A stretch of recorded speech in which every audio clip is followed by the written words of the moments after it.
Hey, Lindsay, so good to see you again. So today I know we're talking about doing things for myself because people living with some sort of disability often give up doing things that they've always wanted to do. Maybe they're told by family members and friends, hey, I can't, you can't do this anymore. I'm going to take it over for you. It can be very depressing as you have some sort of illness or chronic disability start to increase in your life, especially as you age, and you start to give up things that were very important to you. So today's topic is doing things for myself and looking for tools that can help me do that. What's one thing we'll be talking about today? We are going to spend some time in the kitchen today. So I have quite a few products I want to talk about and strategies I want to talk about that help to keep folks participating in the age-old popular task of being able to prepare a meal for ourselves or for the ones we love. Awesome. All right. Hang on, friends. We'll get started in just a few seconds.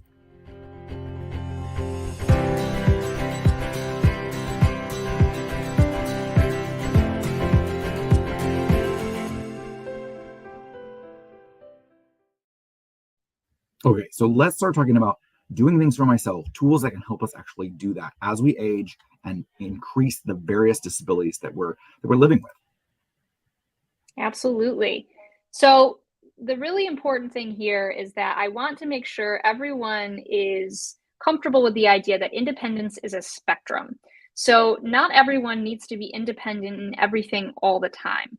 It's really a vital piece of the puzzle to be respectful of asking for help and the value of asking for help when it is necessary. One of the things I like to talk about with pretty much anybody I work with on this topic is balancing doing it for yourself by prioritizing your needs, prioritizing your daily life. There's this concept of spoon theory, or I like to use the gas tank analogy, where we all have a certain amount of spoons or gas in the tank at the beginning of the day. Throughout the day, we're going to do tasks that we have to do and tasks that we want to do, and it's going to deplete that energy source.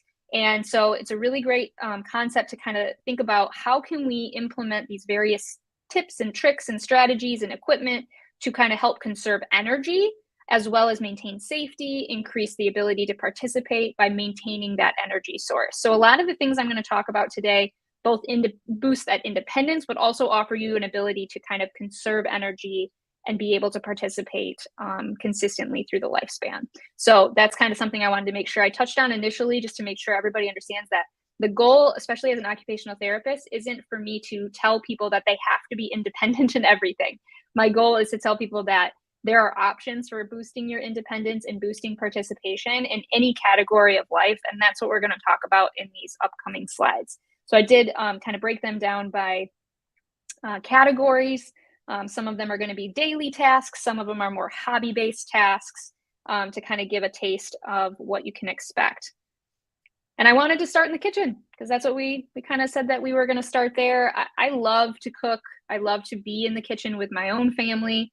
I love to be in the kitchen with my extended family. I think being with my grandmother, who's a phenomenal cook, it was very difficult when she started to decline cognitively and physically in a way that took her away from some of those really meaningful tasks. So a lot of the things that I've included here are things that I've implemented with her and implemented in my own home because I find that they save energy and time for me as well. So this is kind of a near and dear one to my heart. So I'll kind of talk about these starting in the upper corner here with the Chop Wizard. So this is a product that I absolutely love. I've owned it for 15 years. It was a gift from my wedding. And it is something I use pretty much weekly. It is a way to cut down on the amount of prep time it requires in order to prepare meals. And it just allows you to cut up tons of vegetables, fruits, whatever you're using for whatever you're cooking really, really quickly. So something like that can really save if you are no longer safe to use a standard knife, or perhaps weakness or fatigue out easily and need something that can really help you do that prep. So this is my go-to for anyone who likes to meal prep, or for somebody who perhaps likes to do stews and soups. It's just a phenomenal tool, very low cost, super easy to implement, and it doesn't take up a lot of room in your kitchen, which I know is also a priority. The other things here below that, you'll see I have an electric drink dispenser. This is something that I've implemented in my own home as well. We love these for our kiddos, but also for like my grandmother who has severe tremors. Lifting a heavy drink container out of the refrigerator was no longer safe. and it wasn't energy efficient for her, but she still needed to be able to get her own beverages. So we put these in the fridge. You attach it to your existing gallon jug, and it will dispense drinks right into your cup with a little push of a button. It's so easy. Again, crazy easy to implement, so incredibly useful, and it builds that independence with a daily need task. So whether it's for serving up a meal for somebody else or being able to get it for yourself, this is something that can help. In the middle are two examples of ways you can make baking or using the oven more safe and simple. First one is something I implement in just about every home where kitchen tasks are becoming challenging, and that's a really quality toaster oven. So toaster ovens have come a long way. Many of them are even more high tech than like my oven in my own kitchen, the full size one I have. They have auto shutoffs so that you don't have to worry about burning the food or leaving it on accidentally. They are extremely safety precaution laden. They are going to have different cool down features so the interior cools down much, much faster. They are going to be able to set different alarms and things like that. So they're good for people who are starting to develop maybe some cognitive strain and who need a little bit of boost to be able to continue to prepare a light, warm meal for themselves. They also allow you to cook in small quantities, which is something that becomes very difficult as we age sometimes, as we go from cooking for a big family down to cooking for just ourselves. And when you're cooking for yourself or you and a loved one, it becomes kind of cumbersome to use a full-size oven. So a toaster oven on the counter, easy to access from either a seated position or even from a wheelchair position, is a game changer for a lot of folks. And then below that, I have a picture of a standard oven with a simple change that can make a big difference in safety. And that is a silicone bumper that actually goes around the edge of your baking rack in your oven. And this simple, super low cost silicone bumper prevents burns. So by putting it on that location, and if you reach in and out of the oven, you're much less likely to bump that edge and potentially burn your wrist or forearm.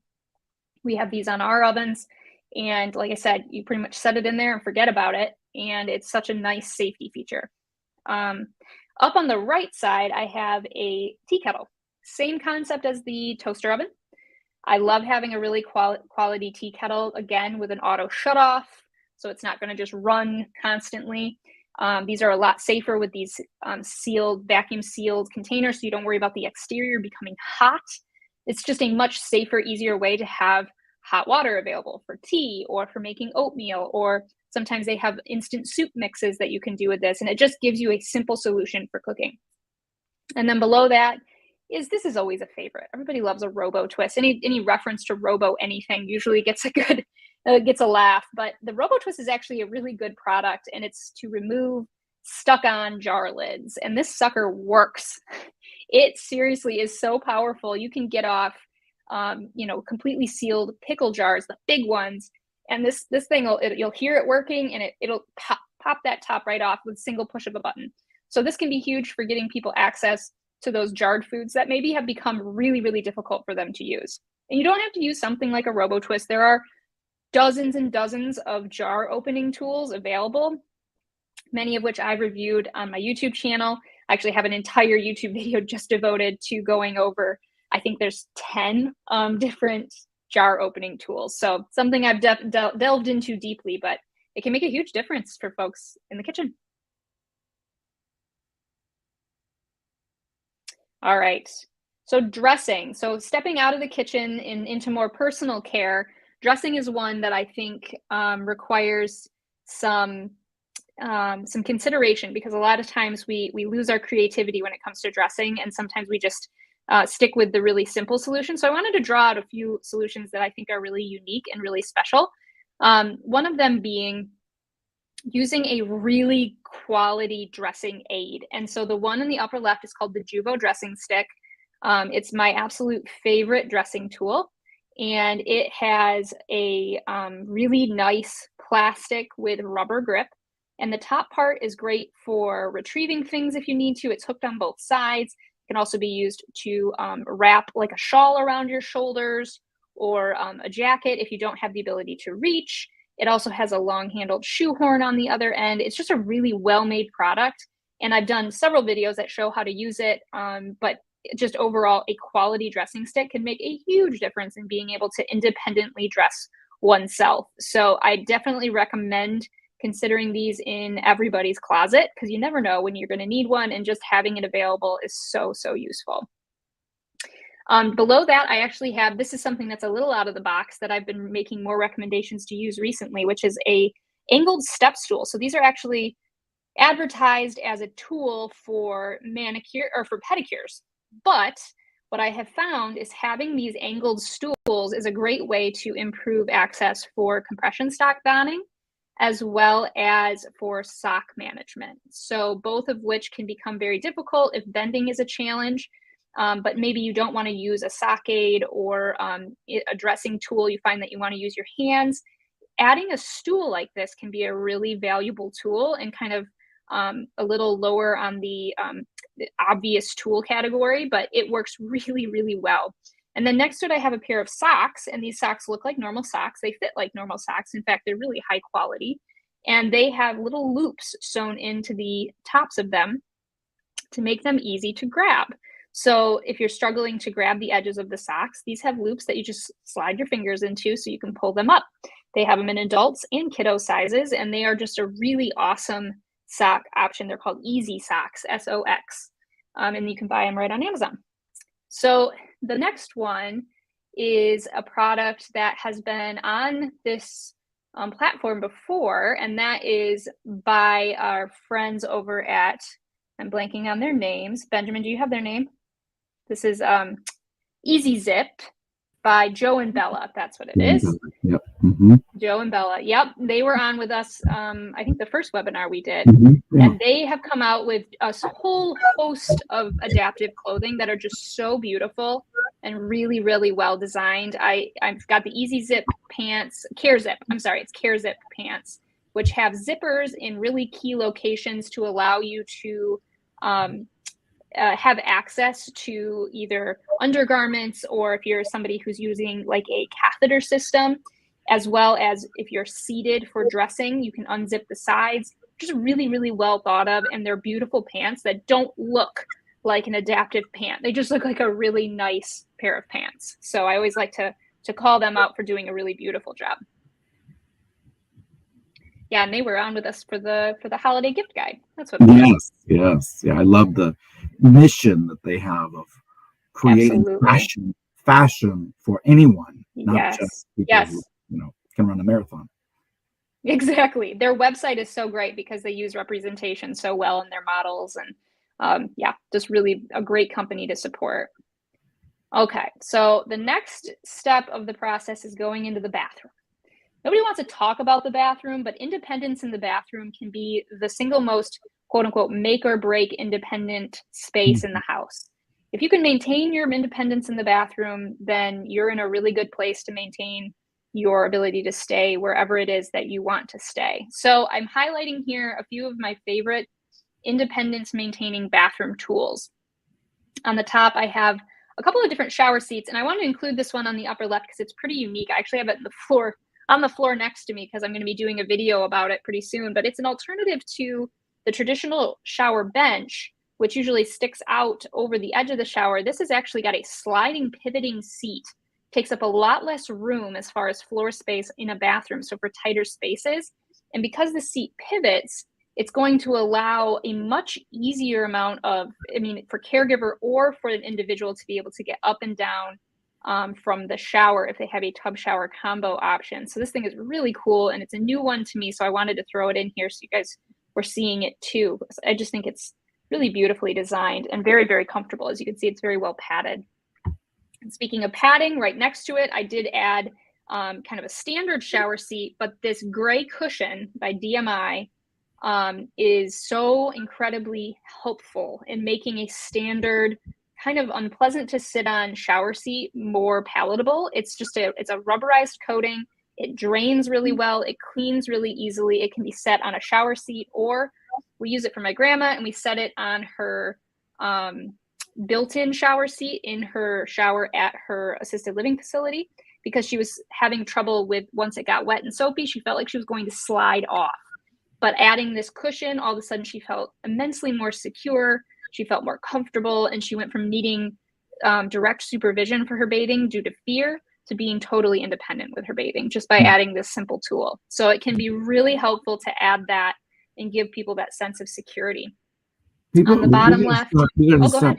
So I think sometimes in the world of gerontology that I live in as a social gerontologist, we forget that by spending $30, $100, $500 on a tool can save us thousands of dollars of, let's say, a one-on-one assistant to help us with bathing. I mean, it's just really important. I think we forget that and we assume, oh, it's going to be, we gotta spend money on the care, when really we need to start thinking about spending money on the tools first, and then we augment that with the care. I love what you're talking about.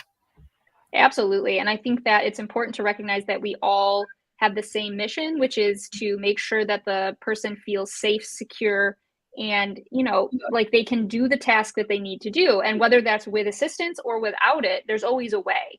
And so it's knowing what's available, it's finding the resources, and then moving from there. But it's a very, it's such a satisfying process when you find that solution that's like, oh, that's what we needed. And it takes some trial and error, and sometimes it's not the first thing that comes to mind, but getting there is such a rewarding piece to the puzzle.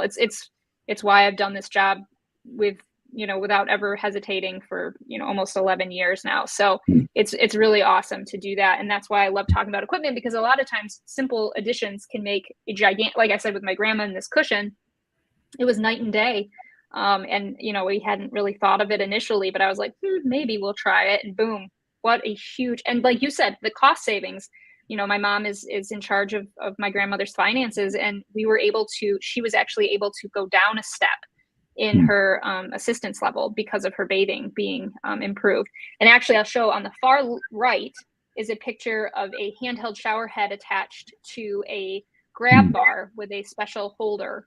And this setup is exactly what we set up for her, was so that she could reach and access the shower head from that seated position. It was always where she left it, because it was too confusing for her to have to get one down and then figure out what to do with it. So we simplified the process, made it so much more accessible for her. And again, these were simple solutions. These weren't like huge things, but the amount of independence that they offered and the amount of security that they offered for her were really essential. And then on the bottom left is a long-handled scrub brush. This is actually the product I'm releasing tomorrow. And it is, the goal of it is to create something that allows people to reach, but this is also fully bendable. So you don't have to reach over your head if you don't want to, or if you can't. It can bend to scrub your scalp. It can bend to reach your back. All of these things that can be really difficult, so that people can feel like they're getting clean, because nothing's more frustrating than going through all the effort of a shower when it's physically demanding to do so and not feeling like you got clean in the end. So the goal of that product is to kind of improve that sense of cleanliness and hygiene with maximized independence. And then to the right is a multi-use tool that was initially created to help with wiping. So these are wiping aid, and it also can be used with multiple other ends.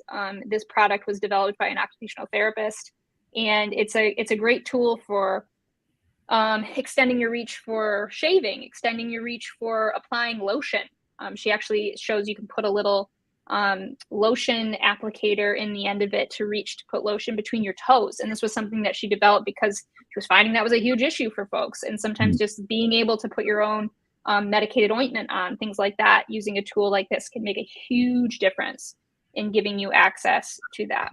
And then on the far right, the lowly bidet, which I think, you know, we don't always want to talk about it, but this is a handheld option. There's certainly attachable options. There's just a ton of different ways you can use bidets, but I'm finding them to be one of the keys to keeping people healthy and independent in their toileting tasks, is implementing a bidet. Just makes a huge difference for comfort, reduces bacteria. It is amazing what a good bidet can do. So, oh, and I was going to mention too, there's the toilet seat riser. That's kind of the Herculean toilet seat riser, but that is by Dignity Lifts, and that's actually a toilet seat riser that has the lift capacity. It's a fully electric system. And these are pretty incredible, work very similar to a power assist recliner. As far as bidets go, Lindsay, have you reviewed yet on your channel any of the various options for? I have. So I have, I think I have 3 videos on my YouTube channel about bidets. Maybe, I'm sorry, make that 4. And the one video I have that I strongly recommend is an overview of the types of bidets, what they're going to offer, who they benefit. It really breaks down how to make the selection appropriate for you or your loved one or somebody you're caring for. So that video is on YouTube. And like I said, it really does, I think, break down the different types in a way that's pretty easy to understand so you can make an informed purchase. Now we're on to gardening. I included this because this is my favorite hobby. I think I was a little biased. I love to be outside. I love to be hands in the dirt. And I find that it's a really common one for a lot of my clients as well, who they give up on it fairly early because they struggle to maintain whether it's physical demands or they just can't gain access to their garden anymore. And so this is something I have spent a ton of time working with folks on finding solutions for. So here are a few of my favorites. You can see in the middle here, the black handle. This is actually something that was developed and sold by somebody with a spinal cord injury so that they could then attach this to any garden tool, and it can be attached to a short tool or a long tool to give forearm and handle support. So it's really, really well designed. It's a small manufacturer. It used to be sold on Amazon. Now it's a little harder to find, but there are similar products that have come onto the market recently, but it's a great example of making that modification so that it can be used regardless of the physical ability of the user. The Back Easy, which is the red tool on the left, that thing is fantastic. We have it on our snow shovels. We have it on our yard tools. I love it on a rake. And basically it gives you a secondary hold position down the shaft of your tool so that you can hold it more ergonomically, and it will legitimately change how your back feels after those really demanding physical chores. So that's a great one for people who are a little more active in their yard work, but are struggling with pain or fatigue when they do it. So this is something that would be a little bit more higher end. And so the other one is these really awesome hand tools. These hand tools have these kind of looping handles. They're incredibly comfortable. I have this particular set. I used them in my garden this last year, and I absolutely love them. They are so, so comfortable to hold and easier to use for longer stretches of time. A good kneeling stool. This one flips either direction because you can use it to sit, or you can flip it over and use it to kneel with the 2 handles on the sides. The little holders on the sides, those little bags come off and can go on either side. I have that one as well out in my garage, just waiting for the snow to melt so I can get back out and start doing my gardening again. And then, of course, the modified garden. I have actually worked on several projects in communities to help to build these types of wheelchair accessible gardens, improving path access to community gardens, having raised beds, which I've implemented in my own yard. They're just so incredibly easy to manage and maintain that I love to kind of tout how much value they can bring to a community or home setting. But having access to the garden, I think, is something that so many people can benefit from. Do you guys do community gardens in some of your facilities? Yes, each one has a full-on multi raised bed gardens with different heights. Folks with wheelchairs can access them. That's so spectacular. Yeah, that was something that when we were looking for facilities for my grandparents who have since passed, my grandfather was a incredible rose gardener, and so that was something that was like literally in the top 3 of his list of where he wanted to reside. Had to have a space for his rose garden. And sure enough, he had dementia, and they were able to maintain his activity with the rose garden up until the last like 6 months of his life, which was pretty amazing. So lots of power in that, and lots of therapeutic value. That's a great one where it's like, if you saved some energy in the bathroom that day, you know, with some of the tools I just talked about, you can implement it in being able to go out and have a little bit of energy left over to pull some weeds or pick some flowers or tend to the vegetable garden. So that's kind of where that full circle concept comes in. Before we go to transfer, yeah, go ahead. Diane had a question. She sure. asked,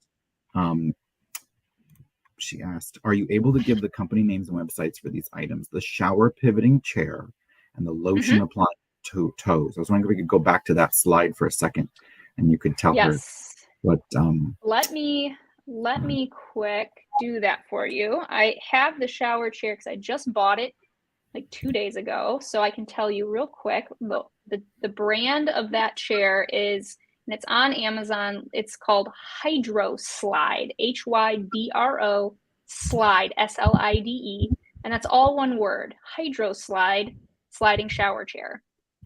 So that's that one.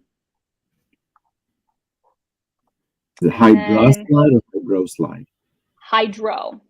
Hydro Slide, okay. And then the toileting aid that can also be used for your, see if I can find the specific name.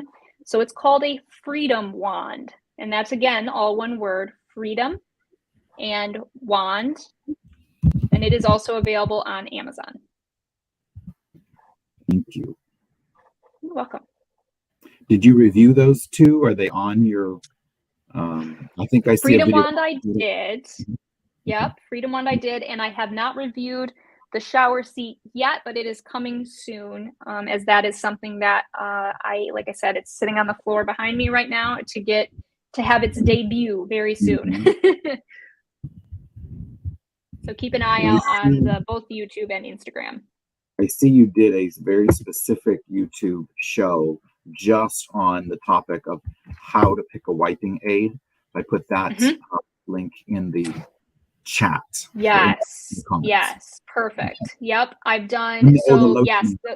She's asked, is that the Freedom Wand? Is that what the lotion applicator? The Freedom Wand. Yep. The Freedom Wand was the one that was used for. There is another product that I've used for lotion application, but it isn't good for toes. It's good for generalized lotion application, and it's called the Bareback. But bear is spelled with the animal back lotion applicator, and I like that one for larger, broader application, like getting on moisturizing lotions and things like that. That one's called the Bareback, and again, available on Amazon. I did a video on Instagram with that one.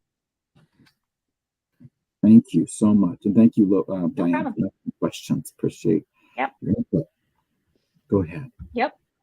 So we'll jump into transfer aids because we'll step out of the garden for a second, because another place we can save a little bit of energy is on the transfers. And I picked transfer aids that are particularly useful in maintaining independence and reducing how much help somebody would need with getting in and out of bed.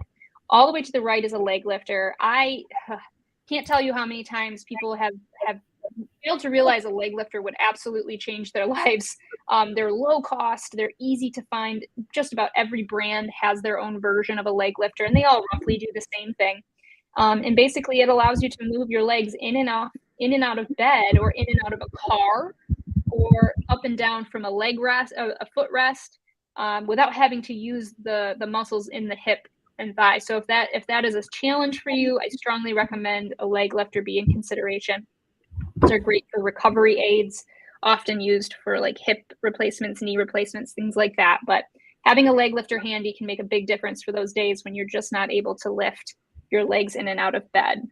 The bed ladder in the middle is a product that I recommend all the time because it's low cost, super, super easy for install, and it can give you the ability to sit up in bed independently. If you have core stability issues, perhaps you have had recent abdominal surgery, this is a phenomenal tool for just keeping and maintaining the ability to sit up and reposition in bed. And it can be positioned at the end of the bed and off the sides.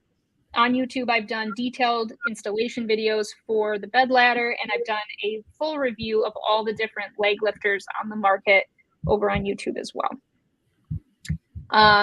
And then let's see, over here I have the fold down extending bed rail. This bed rail is awesome because it not only allows you a place to grab, but it can also prevent individuals from falling out of bed who are at risk. Now, again, this would be only usable in spaces and community space, like homes that are not part of assisted living where they have restrictions on bed rails. But I thought I'd include this one because it's one of my favorites. This one is in particular by Stander.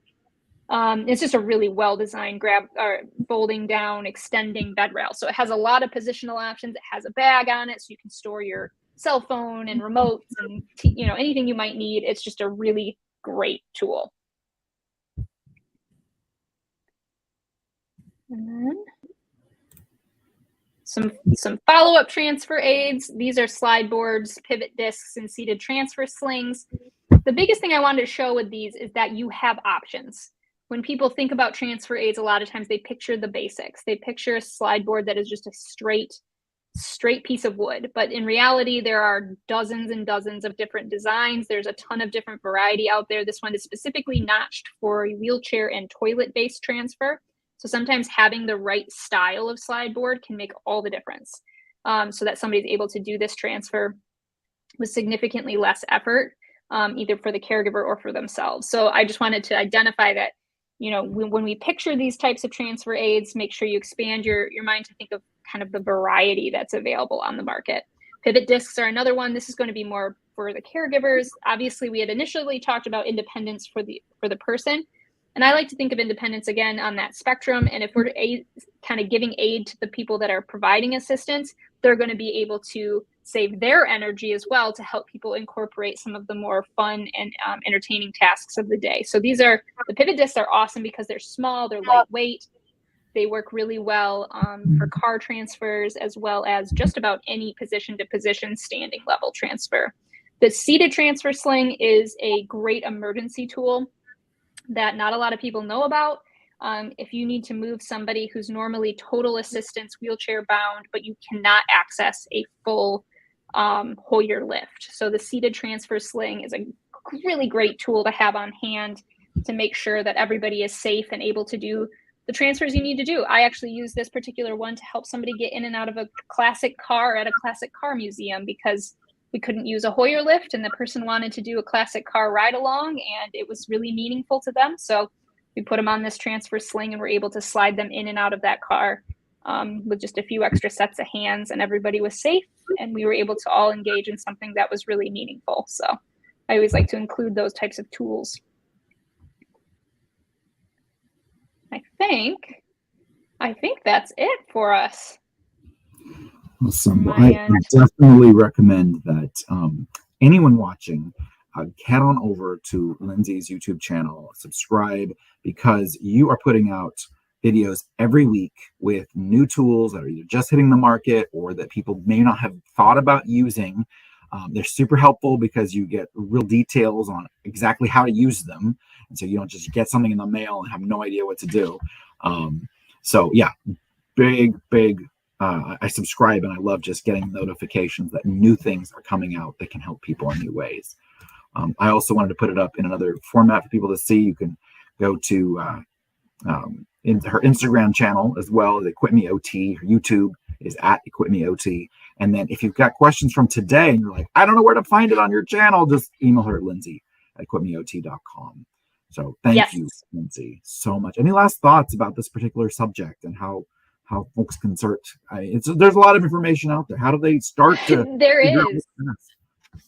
Well, I think the biggest thing that I want to leave people with is being open to having the conversation about priorities. And those conversations can be had sooner than later, because I think a lot of times we assume certain independent priorities. We assume you want to be independent on this, that, or the other. And when in reality, you're okay conceding and needing help here if it means you can continue to do something important. So for example, we talked about gardening. If it's like, I really wish I could still have the energy to be able to garden for an hour or 30 minutes or whatever, but I'm using up every ounce of energy I have doing a shower myself. Okay, maybe you could ask for some assistance with the shower. Maybe we don't have to force so much independence in that area. We can assist there so that you have a little bit more energy for the gardening.